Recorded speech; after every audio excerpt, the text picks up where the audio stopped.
जय हिंद दोस्तों, जय हिंद बच्चों। ज्योग्राफी 365 में आपका स्वागत है। जैसा कि आपको विदित है कि हमने ज्योग्राफी के अंदर जो 17 लेसन हैं, उन 17 लेसनों के एबे सैदे और रेगिस्तान जो भी वेरी वेरी इम्पोर्टेंट थे, उनके लगभग 50-52 वीडियो बना दिए हैं। तो वो आप इस यूट्यूब चैनल की प्ले लिस्ट पर जा कर के देख सकते हैं।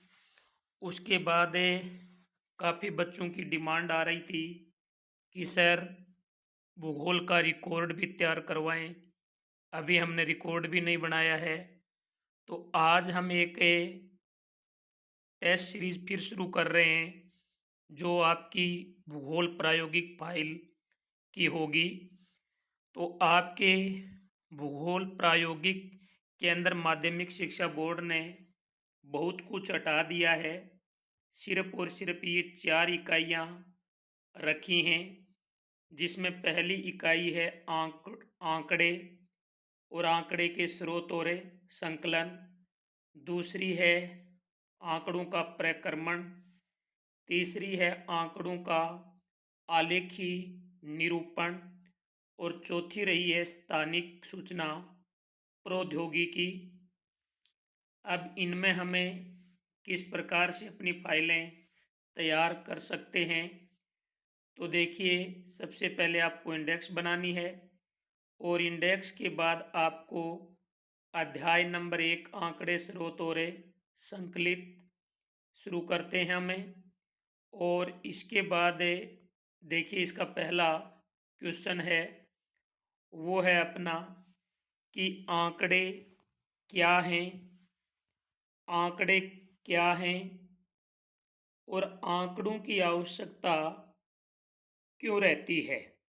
आंकड़े क्या हैं और आंकड़ों की आवश्यकता क्यों है। इसमें सबसे पहले हम आंकड़ों का अर्थ बताते हैं कि आंकड़े क्या हैं। तो देखिए, सांख्यिकी में उपयोग की जाने वाली संख्यात्मक सूचना को आंकड़ा कहा जाता है। यानी सांख्यिकी में उपयोग की जाने वाली संख्यात्मक सूचना को आंकड़ा कहा जाता है। अब हम बात करते हैं कि आंकड़ों की आवश्यकता क्यों है। तो देखिए, आप भूगोल जैसा विषय पढ़ रहे हैं, तो इसमें सबसे ज़्यादा आंकड़ों की आवश्यकता रहती है और इसमें सबसे ज़्यादा आंकड़े बदलते भी रहते हैं। तो देखिए, हमें आंकड़ों की आवश्यकता क्यों है कि भूगोल विषय के अध्ययन में पृथ्वी की सतह पर घटित होने वाली घटनाओं के मध्य आपसी संबंध होता है। यानी भूगोल विषय के अध्ययन में आंकड़ों का एक महत्वपूर्ण योगदान रहता है और पृथ्वी सतह पर जो भी घटनाएं घटित होती हैं, इनका आंकड़ों के साथ आपसी संबंध रहता है, जिनकी व्याख्या मात्रात्मक रूप में अच्छी तरह से की जा सकती है। उदाहरण के रूप में किसी क्षेत्र में एक नगरीय विकास के अध्ययन के लिए, यानी आप उदाहरण लेके बता सकते हैं कि क्षेत्र के किसी क्षेत्र में एक नगरीय विकास के अध्ययन के लिए वहाँ की कुल जनसंख्या कितनी है, वो आंकड़ों के माध्यम से बतानी होती है।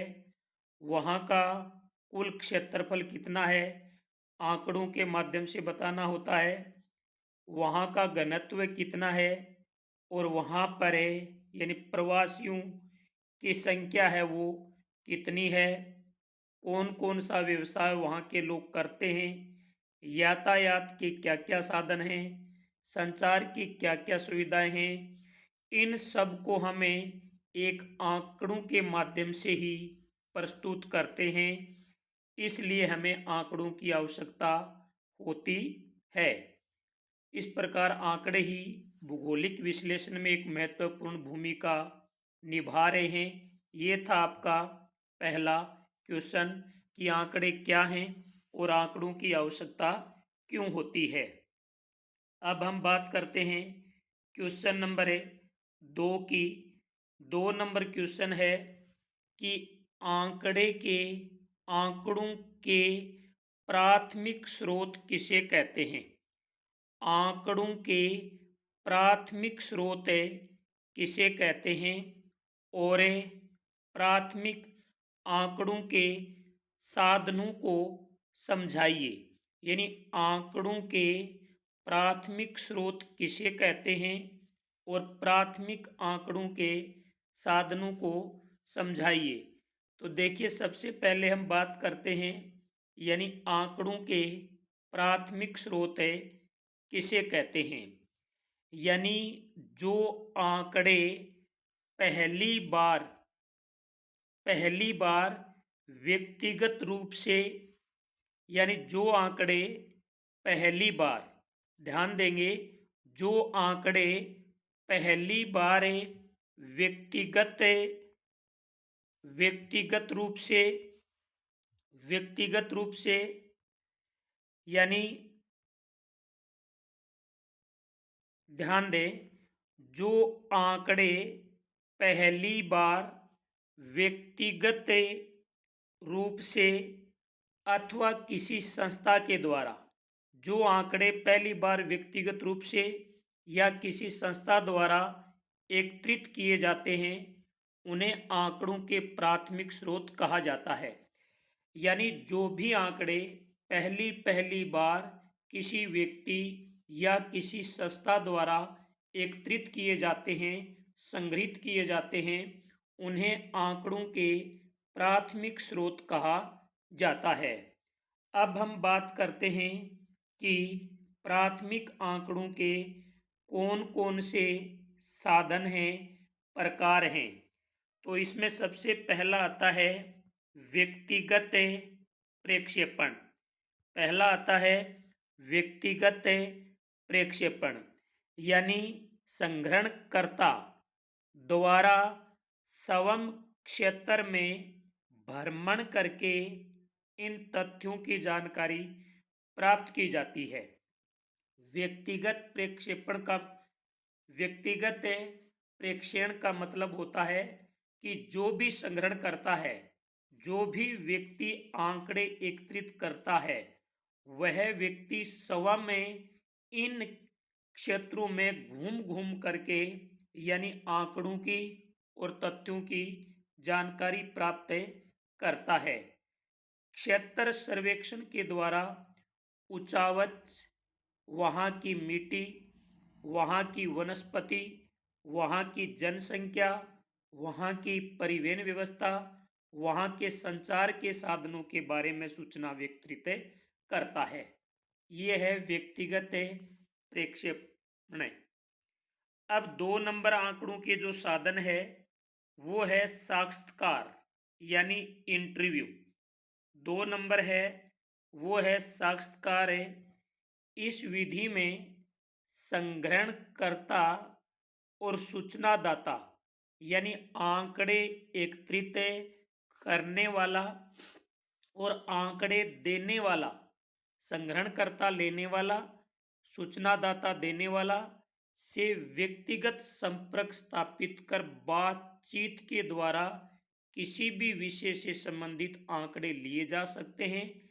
इस विधि में प्रश्नावली प्रयोग नहीं होता है। यानी आप संग्रहण करता है, किसी गांव के अंदर गए और वहां से आपको जनसंख्या का, परिवहन का, संचार का, पशु का, मिट्टी का, वनस्पति का आंकड़े लेने हैं, तो आप वहाँ के सरपंच, ग्राम सेवक और पटवारी से मिलकर के भी आंकड़े प्राप्त कर सकते हैं। उन्हें साक्षात्कार कहा जाता है। 3 नंबर है प्रश्नावली, यानी 3 नंबर प्रश्नावली है। इस विधि में संग्रहणकर्ता विषय से संबंधित एक प्रश्नावली तैयार करता है। यानी जो संग्रहण करता है वो क्या करता है कि जो भी उनका सब्जेक्ट है, जो भी उनका विषय है, जो भी उनका मुद्दा है, जिससे जिससे संबंधित वो आंकड़े लेना चाहते हैं, उससे संबंधित वो एक इंडेक्स तैयार करते हैं, एक प्रश्नावली तैयार करते हैं और उस प्रश्नावली के माध्यम से आंकड़ों का वो संग्रहण करते हैं। प्रश्नावली में उत्तर देने वाला प्रश्नावलियों को स्वयं भरता है। यानी इसमें जहाँ भी आप गए हैं और जहाँ पर भी आप जिस व्यक्ति से आंकड़े पूछ रहे हैं, वो व्यक्ति आपको स्वयं यानी आपकी प्रश्नावली में आंकड़े भर के देता है। इस प्रकार इस विधि की सीमा यह है कि आवश्यक सूचनाओं को उपलब्ध कराने के लिए साक्षर और शिक्षित लोग से ही संपर्क किया जा सकता है। यानी इस विधि के अंदर आप साक्षर और शिक्षित व्यक्ति से ही, शिक्षित लोगों से ही वहाँ संपर्क करके उनसे आंकड़ों से संबंधित प्रश्नावली भरवा सकते हैं, क्योंकि वो स्वयं आपको आंकड़ों से संबंधित प्रश्नावली भर के देंगे। इसलिए वो साक्षर और शिक्षित होना जरूरी है। क्वेश्चन नंबर 4, ये पॉइंट 4 है अनुसूची। अब अनुसूची में क्या होता है कि अनुसूची लगभग प्रश्नावली जैसी ही होती है। अनुसूची लगभग प्रश्नावली जैसी होती है। इसमें भी जांच पड़ताल से जुड़े हुए प्रश्न होते हैं, जांच पड़ताल से जुड़े हुए प्रश्न होते हैं, परंतु इसमें लिखे गए प्रश्नों का उत्तर है वो संग्रहणकर्ता द्वारा सूचनादाता से पूछकर लिखे जाते हैं। यानी प्रश्नावली में सूचनादाता स्वयं भर के देता है और अनुसूची में सूचनादाता बताता है और संग्रहण करता है वो लिखता है। इस विधि का मुख्य लाभ ये है कि इसके द्वारा शिक्षित व्यक्ति भी उपयोगी है और अशिक्षित व्यक्ति भी उपयोगी है, क्योंकि इसमें शिक्षित और अशिक्षित दोनों ही व्यक्ति वहाँ की सूचनाओं को संग्रहणकर्ता को दे सकते हैं। तो ये था आपका 2 नंबर है क्वेश्चन है। अगला क्वेश्चन है 3 है कि आंकड़े के द्वितीयक स्रोत किसे कहते हैं। आंकड़े के द्वितीयक स्रोत किसे कहते हैं और द्वितीयक आंकड़ों के प्रकाशित को समझाइए। अभी हमने पढ़ा आंकड़ों का प्राथमिक स्रोत, अब पढ़ेंगे हम आंकड़ों का द्वितीयक स्रोत है किसे कहते हैं। सबसे पहले इसका अर्थ, आंकड़ों के द्वितीयक स्रोत किसे कहते हैं, जो आंकड़े किसी प्रकाशित जो आंकड़े किसी प्रकाशित अथवा अप्रकाशित साधनों द्वारा संग्रहित किए जाते हैं। यानी जो भी आंकड़े किसी प्रकाशित अथवा अप्रकाशित साधनों द्वारा संग्रहित किए जाते हैं, उन्हें उन्हें द्वितीयक स्रोत कहा जाता है। अब हम बात करते हैं द्वितीयक स्रोत के साधनों की। तो इनके अंदर जो द्वितीयक स्रोत के साधन हैं वो आपको दिए हुए हैं। जैसे द्वितीयक स्रोत के जो साधन हैं उनमें एक तो सरकारी प्रकाशन होता है, एक अर्ध सरकारी प्रशासन भी हो सकता है, एक ये हम इलेक्ट्रॉनिक के माध्यम से भी ले सकते हैं और एक हम निजी प्रकाशन के माध्यम से भी ले सकते हैं। यानी द्वितीयक आंकड़े प्रत्यक्ष अप्रत्यक्ष रूप से हम कहीं से भी प्राप्त कर सकते हैं, वो चाहे सरकारी प्रकाशन हो, अर्ध सरकारी हो, निजी हो, इलेक्ट्रॉनिक माध्यम से भी ये हमें प्राप्त कर सकते हैं। और वो हमें अंतर्राष्ट्रीय प्रकाशन द्वारा भी ले सकते हैं, समाचार पत्र पत्रिकाओं के द्वारा भी ले सकते हैं। ये हैं द्वितीयक आंकड़ों के प्रकाशित साधन। यानी द्वितीयक आंकड़ों का प्रकाशन है वो इन साधनों के माध्यम से होता है और इन्हीं साधनों के माध्यम से हम इनको प्राप्त कर सकते हैं। इनके बाद में अगला हमारा है, एक एक का वर्णन देखेंगे हमें कि द्वितीयक आंकड़ों के जो प्रकाशित साधन अभी मैंने ऊपर एक चार्ट के माध्यम से बताए थे, अब इनका वर्णन हम यहाँ देखते हैं। पहला है सरकारी प्रकाशन। पहला कौन सा है? सरकारी प्रकाशन था। इसके अंतर्गत किसी देश की केंद्रीय किसी देश की केंद्रीय अथवा राज्य सरकार के विभिन्न विभागों या मंत्रालयों द्वारा प्रकाशित सूचना आती है। यानी सरकारी प्रकाशन के अंतर्गत किसी भी देश की केंद्र या राज्य सरकार के जो भी विभाग हैं, जो भी मंत्रालय हैं, उनके द्वारा जिन सूचनाओं का प्रकाशन किया जाता है वो हमें सरकारी प्रकाशन के अंदर उपलब्ध होता है। जैसे भारत की जनगणना की रिपोर्ट आपको लेनी है तो ये यहीं मिलेगी। मौसम विभाग संबंधी कोई भी जानकारी लेनी है ये भी आपको यहीं मिलेगी। अब हम बात करते हैं अर्ध सरकारी प्रकाशन की।